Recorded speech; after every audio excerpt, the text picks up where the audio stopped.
Mike, are we at least 10 years old? I think I'm 10 years older than the start of this year based on my beard gray. It sure seems like it, yeah. But these games are all 10 years old, so we were alive for them.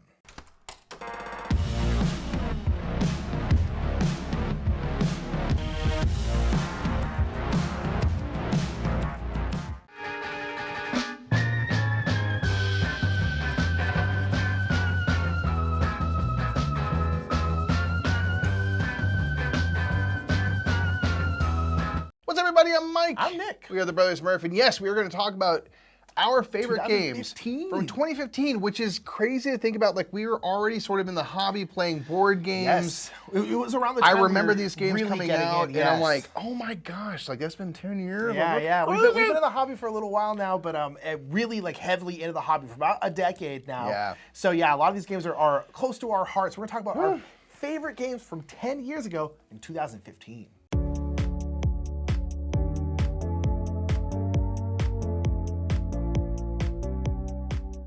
Our number 10 is going to be Potion Explosion. This is a game that I so distinctly remember seeing for the first time and being like blown away that like board games could have marbles and tracks and things and it looked just like a toy, but actually have real functionality in the way that you kind of go about making your potions and stuff. So if you're unaware, Potion Explosion is a game that has these different tracks with a bunch of different color marbles on it. And on a turn, you're going to pick up one marble from one of the tracks. That'll be a marble you collect. And then when the marbles slide down to replace a marble that you took, you match the same color. So two or more yellow, for example, clack together. That causes an explosion, which means you then collect all of those marbles. More marbles slide down, which might chain off another explosion. And you can end up with quite a few marbles on a turn. And like just the joy that brings when you find, I do this all the time, where like, I don't even need these marbles, but I'm gonna pull this one off because it's gonna chain together like 4 things in a row and it's very satisfying. You are doing this to kind of fulfill recipes, put the marbles onto potions to fill them up and make those potions. Then each potion, in addition to giving you access to scoring for the end of the game, gives you a one-time benefit that you can use by drinking the potion. It might allow you to take marbles in a different way, or it might allow you to take another turn back to back and various things like this. And that part is super cool. The fact that you can drink the potions, but not have it like take them away. They still score and everything. So you're incentivized to use them. I think it's super duper cool. It's really fun. It's very satisfying to play.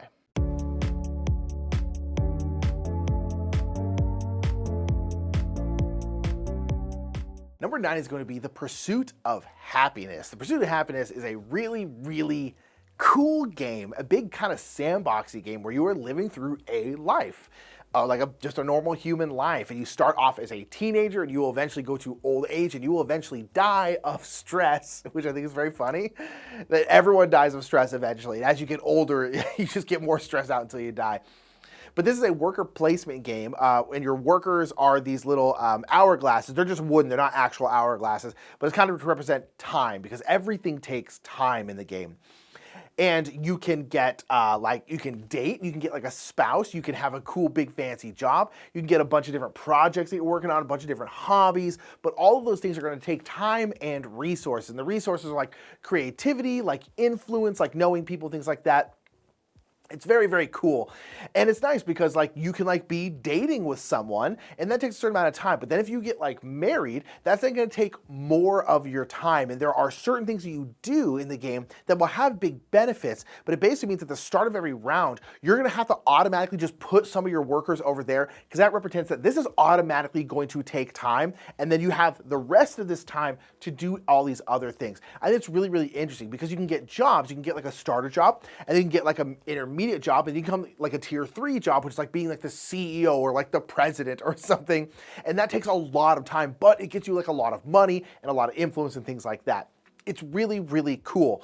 And like I said, it's a big sandbox. And one thing I love about it is this game is all about just telling a really interesting story about a life. Because in this one, you're like, I bought a boat, I had a huge board game collection, I had 2 husbands, and I was the CEO of a company. It's just like, you can have 8 wives, you could have 8 husbands, you could not be dating anybody, you could have no job and just do this other stuff. How you want to live your life is up to you, but there's obviously benefits of doing all of these different things. But this is all about just telling a very fun story in what is ultimately a Euro game. I think it's absolutely brilliant, and I love The Pursuit of Happiness.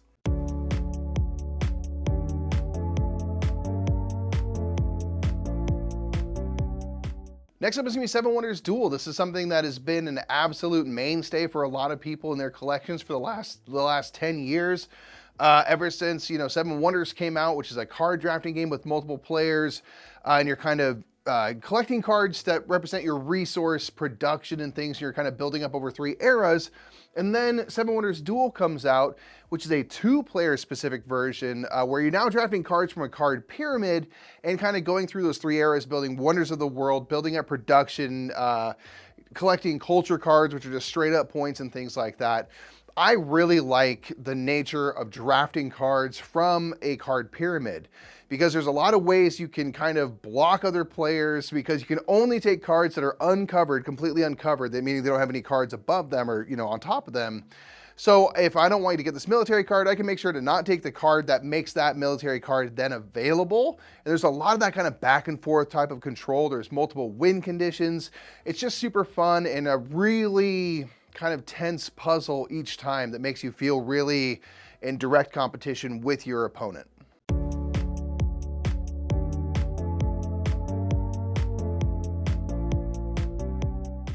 Number 7 is going to be by Phil Walker Harding. Praise be. We always say praise be to Phil Walker Harding. And this is probably my favorite Phil Walker Harding game personally. And this is going to be Cacao. Cacao is a brilliant game that I feel like is, to be fair, I don't know how available Cacao is at this point in time in terms of buying it, but it's always been overlooked as one of Phil Walker Harding's best games. This is a really great game where you are in, you have like these jungle tiles, and the jungle tiles are representing different parts of the jungle, and there'll be like cacao fruits, like farms that have cacao that will produce those. You can then sell those at market. There's a lot of other stuff. There's like a river one where you can kind of go up this river, all these different things.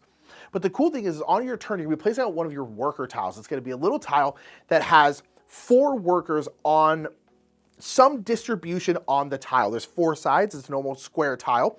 So there might be like 3 on one side and 1 on another one. It might be like 1, 1, 1, 1. It might be like 2 and 2. They're in some kind of configuration like that. And then when you put it out, you'll always be putting it next to jungle tiles. And then however many of your workers are touching a jungle tile, that's how many times you get to activate that tile. So it's that kind of like worker management where you're like, ooh, I really want to hit this one hard with my 3 worker tile, but there's only like 2 of those in your entire supply. So you can't do that all the time. But the cool thing is as you put these out, if there is then a blank space next to your tile or next to 2 tiles, you will then put out a new jungle tile, which will then activate. So basically, if you have a worker pointing this way and it's blank and you put a jungle tile there, you will then get to activate it. But if there's also someone there and they have workers pointing to that jungle tile, they'll get to activate it too. So a lot of times you get to activate stuff later in the game because when you put that tile there, that spot was blank, but now it's filled in. And again, you always have to place your worker tiles next to jungle tiles. And so it makes this cool checkerboard pattern between worker tiles and then jungle tiles. And it's really, really good. You're basically getting these cacao fruits, you're selling them at market, you're going up this river, you're doing all these different things to get money, and money is your points in the game. I really, really love this game. It's that perfect Phil Walker Harding game that's like very family weight, easy to explain, got some really interesting mechanics. I love the kind of checkerboard nature of it. I think it's outstanding. Cacao's great.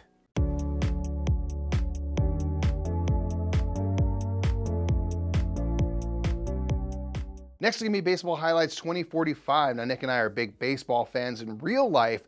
And again, this is one that when we first kind of heard about this, I really loved the kind of story that's being told in the game where, baseball sort of falling out of favor, which is not unlike real life. And so they start adding robots and cyborgs and stuff to kind of make baseball exciting again. And it's just a cool world, a world that I really want to see like turn into a kind of classic feeling sports movie with this kind of retro futuristic vibe or something to it. I think there's just a lot of potential there.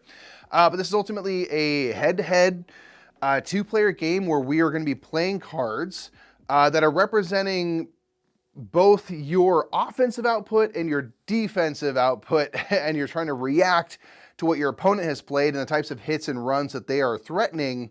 and you're also trying to provide, you know, offense of your own. So a card might show that you're gonna hit 3 doubles in a row if your opponent doesn't cancel any of those hits. But you can play a glove card that cancels one of the hits, and now I only hit 2 doubles, and that changes, you know, stuff as my base runners are running around the board and scoring runs and stuff. I think it's a really cool way to simulate something like a baseball game where you're playing these cards, they're multi-use, you're reacting to a card and acting for yourself at the same time. It's just really cool stuff. And then every round or every game after the game, you are going to draft new players from a shared deck that are going to be, you know, stronger and stuff, but you'll always have to take a card out of your deck as well. So you always end up with your 15 card roster, so you don't have a bunch of deck bloat, and you can just continually build up as you go and maybe specialize and try to react to your opponent. It's awesome.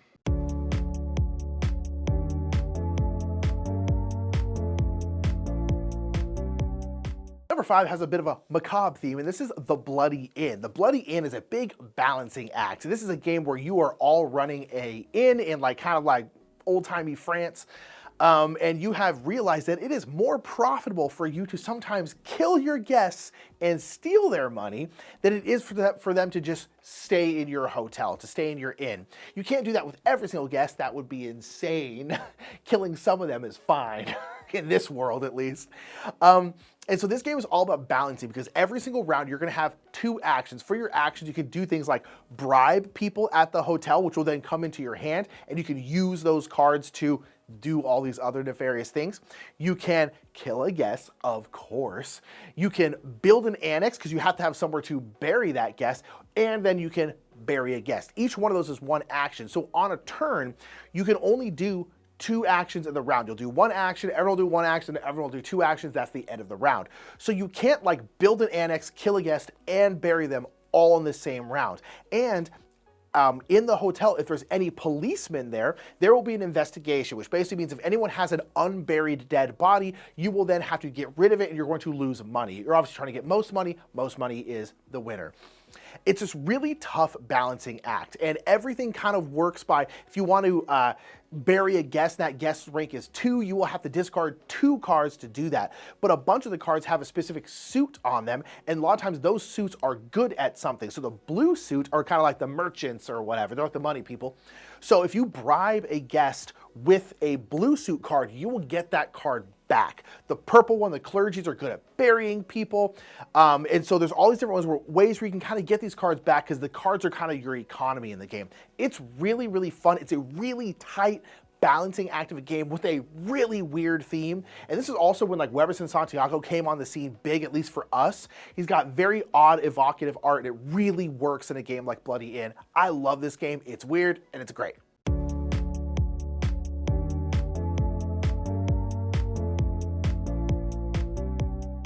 Next up is Pandemic Legacy Season 1. Now, of course, this blew everyone away, and it quickly became the #1 game of all time and stuck around for quite a while. This is really kind of what kicked off the Legacy train within the hobby itself. It was one of the earlier Legacy games, and it really kind of put these things on the map. So this is based off, of course, Pandemic, where you have, you know, these diseases that are kind of spreading around the world, and you're trying to contain, find cures for the diseases. You're trying to make sure cities don't get overwhelmed and cause outbreaks and things like that.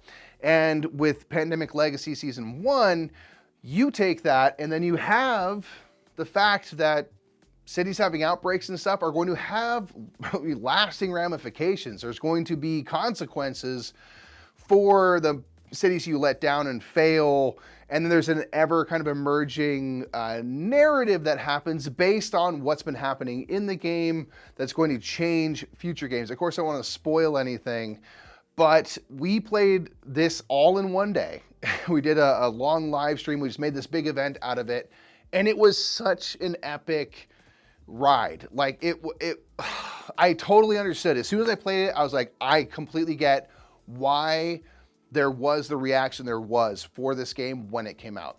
Made absolute sense. I feel like I had all the same emotions, all the same feelings, the highs and lows that come from stuff. Being able to tear up cards and whatnot was super fun. It's super, I would even go back and replay it even though I know the story, because like just trying to chase the amazingness of that first time, that first time through.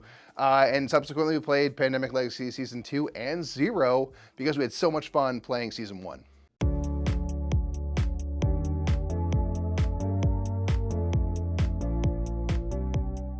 Number 3, they actually did, at the time of recording this, they did a game night for it recently. I was so excited to see it. And this is Shakespeare. Shakespeare is such a good, I wish so badly that it would get a reprint.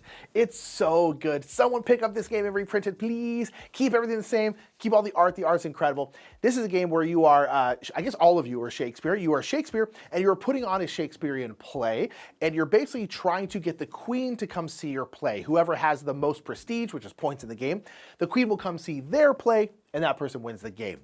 And this is a game where you are getting various actors and actresses, and then you are also getting various kind of like workers, like there's like a seamstress, there's a set dresser, there's like a goldsmith, these kind of things, like a handyman, things like that. And basically you're getting these actors and actresses, and you can activate them in the round, and you can, they will do a lot of different things. They might allow you to work on your play, the various 3 acts, there's Act 1, 2, and 3. They might allow you to move up Act 3 or Act 2 or something like that. They might give you money. They might allow you to get various set pieces and and costumes. The costumer obviously gives you costume pieces to put on your actors and actresses. They will not rehearse unless they are fully dressed, which I guess makes sense. The set dresser will get you set pieces which can go onto your set. This game is great, and it's got this really tight action selection where you are going to bid with how many actions you're going to take. You have 5 possible actions, and you're going to bid how many you're going to do. And the person who bids the lowest gets to go first. And going first is a very big deal in this game because things like costume pieces, there's a certain amount every round, and then that's it. And if they get taken, you can't take any, and it's very difficult. So if you bid lower, you get to do less things, but you get to go first. And so it's kind of always the contention point of like, how much do you do? But with the backstage expansion, which I do think is very necessary for this game, all the things you did not bid with. So if I bid like 2 main actions, I would have 3 left over. That 3 you get to use in the backstage, which will be other ways of doing stuff, other actions you can do. And that backstage expansion really, in my opinion, completes the game because it always felt bad only bidding 1 marker because you're only doing 1 thing, but you needed to go first, and now you have other stuff to do that with. I thought it made the bidding a little bit easier and a little bit more interesting. I love Shakespeare. Shakespeare, Mike has said multiple times, was the first game where we were like, oh, games can be really pretty. This was one of the first games we got when we started gaming around 10 years ago, and we were like, this game is so gorgeous. I didn't know games could look like this, could be like this, especially Euro games. Shakespeare's incredible. Someone please reprint it. Oh my gosh, please reprint it.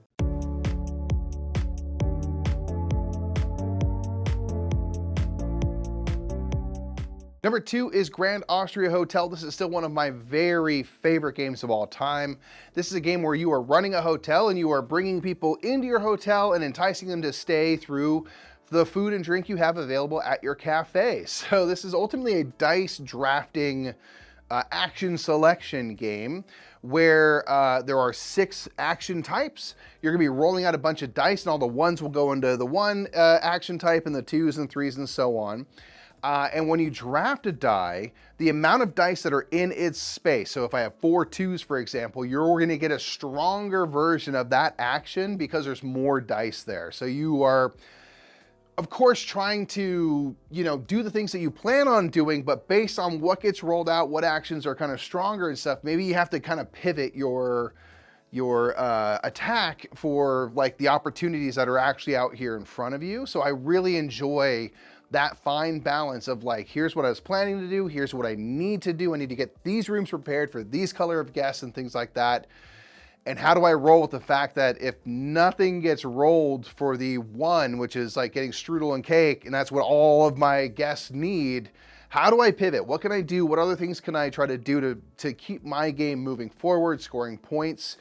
It's just really exciting. It's like, there's not many times where I play a board game wanting to be stressed, but the stress that's provided by Grand Austria Hotel is one that I clamor for and just really enjoy.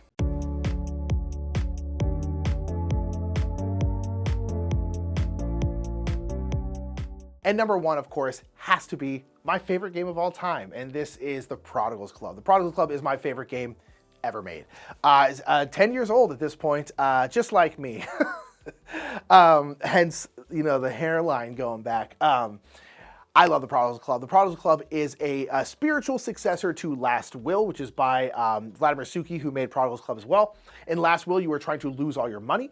In the Prodigals Club, you were trying to lose all your money, lose all your friends, and lose an election. It's much bigger and much heavier than Last Will. And I really like this game because this game is essentially 3 kind of like mini games in one. Again, you're losing all your money, losing an election, losing all your friends. And you will get a score for each one of those games. And whatever your worst score is in those 3 kind of modules, that's your score for the game. And you want no friends, no money, no votes. So if you have like no votes and you have like no friends, but you have like $50, your score is 50 and you're probably gonna lose, right? So you have to do all of them. It's only 5 rounds long and it's really, really tight. There's a worker placement phase where you're going out there, doing some stuff, manipulating some things, but mostly getting cards. And then in turn order, you'll go around and activate the cards that you have. Some cards you can activate every single round. They'll kind of exhaust and then come back. And then some are kind of one-time done. And they will allow you to, again, lose friends, lose money, and lose votes. I really love this game. I did a whole video on our other channel, like a 40-minute video about this game and why I love it. So go watch that if you really want to deep dive into this one. It's my favorite game of all time. I think it's probably going to stay there for a bit. I just absolutely adore this game. It's just good. So those are 10 games from 2015 that we really enjoyed. This, man, looking back through, I was like, this is a strong year, dude. 2016... 2012 rather, to like 2016, 2017, bangers. There's a lot of like modern classics, evergreen kinds of games. So we want to know from you from 2015, take a look back. What are your favorite games? There's so many more than the ones we mentioned here. These are just our personal favorites from 2015. Get your picks in the comments below and we'll see y'all real soon. Bye.